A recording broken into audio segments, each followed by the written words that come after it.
Hi friends, నా పేరు Sai Krishna tech news 2కి స్వాగతం.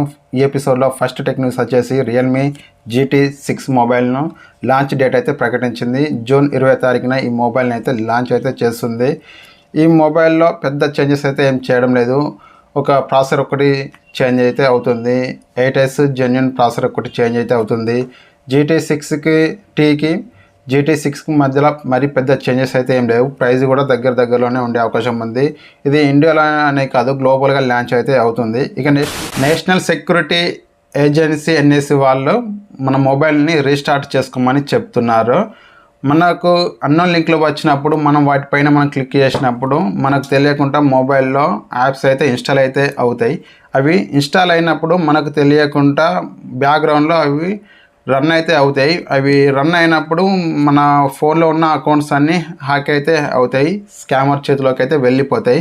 వాటిని ఆఫ్ చేసుకోవాలంటే మన మొబైల్ని వారానికి ఒక్కసారైనా రీస్టార్ట్ అయితే చేయాలని NSA ఏజెన్సీ వాళ్ళైతే, సెక్యూరిటీ ఏజెన్సీ వాళ్ళైతే చెప్తున్నారు. నెక్స్ట్ చూసుకుంటే ఫోన్పే వాళ్ళు నియోపేతో కనెక్ట్ అయితే అయ్యారు. దుబాయ్లో కూడా ఫోన్పే అయితే యూజ్ అయితే చేయొచ్చు.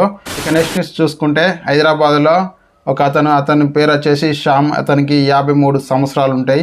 అతను నవ్వుతూ కింద పడిపోయాడు. ఇతనికి ఏమైందని అపోలో హాస్పిటల్కి అయితే తీసుకెళ్లారు. అపోలో హాస్పిటల్కి తీసుకెళ్ళిన తర్వాత అక్కడ డాక్టర్లు చెక్ చేసి అతిగా నవ్వకండి అని చెప్పారు. అతిగా నవ్వడం వల్ల బ్రెయిన్కు బ్లడ్ సర్కిల్ అయితే ఆగిపోతుంది. అప్పుడు మనకు తెలియకుండా మనం కళ్ళు తిరిగి కింద పడిపోతాం అని చెప్పారు డాక్టర్లు. అతిగా నవ్వడం వల్ల చాలా ప్రాబ్లమ్స్ కూడా ఉంటాయని నాకు కూడా ఇప్పుడే తెలిసింది. ఇక నెక్స్ట్ న్యూస్ చూసుకుంటే మధ్యప్రదేశ్లో కొంతమంది దొంగతనానికి అయితే ఒక ఇంట్లోకి అయితే వెళ్ళారు. అన్నీ దోచుకున్నారు. అప్పటికే అన్నీ దోచుకున్న తర్వాత అక్కడ ఒక వాటర్ హీటర్ అయితే ఉంది కదా, అది కూడా తీసుకురాపోరా అని ఒక దొంగనైతే తోలారు.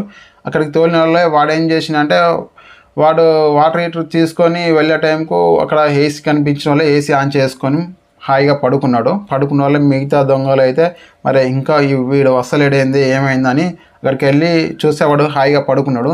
అరే ఏమైంది లేవురా అని లేపితే వాడు లేవలేదు.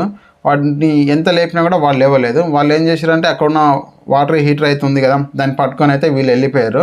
మరి చుట్టుపక్కల వాళ్ళు అయితే ఉంటారు కదా, ఆల్రెడీ దొంగలు అంటేనే దొంగతనానికి వెళ్ళేది వాళ్ళు ఇంట్లో ఎవరు లేని ఇంట్లోకి అయితే దొంగతనానికి అయితే వెళ్తారు కదా. అయితే ఇంటికి తలుపులు వేసి ఉండే మరి తీసుండి ఏమైందని ఇంటి పక్కల వాళ్ళు అయితే, ఇంటి చుట్టూ ఉన్న వాళ్ళు అయితే పోలీసులకి అయితే కంప్లైంట్ అయితే ఇచ్చారు.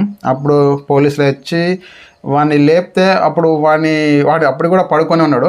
వాడు అప్పుడు లేచి చూస్తే వాని కళ్ళ ముందు పోలీసులు అయితే ఉన్నారు. అప్పుడు వాడిని అడిగారు పోలీసులు, మరి అందరూ వెళ్ళిపోయాక నువ్వెందుకు పడుకున్నావురా అని వాడిని అడిగితే, నేను కొంచెం చాలా అలసిపోయినా అందుకే ఏసీ ఆన్ చేసుకొని పడుకున్నా అని వాడైతే చెప్పాడు. మరి ఇలా ఉన్నారు నిద్ర దొంగలు. మరి ఓకే ఫ్రెండ్స్, ఈ ఎపిసోడ్ మీకు నచ్చింది అనుకున్నాను. నచ్చితే లైక్ చేయండి. మరి నెక్స్ట్ ఎపిసోడ్ కొరకు మన ఛానల్ని సబ్స్క్రైబ్ చేసుకోండి. జై హింద్.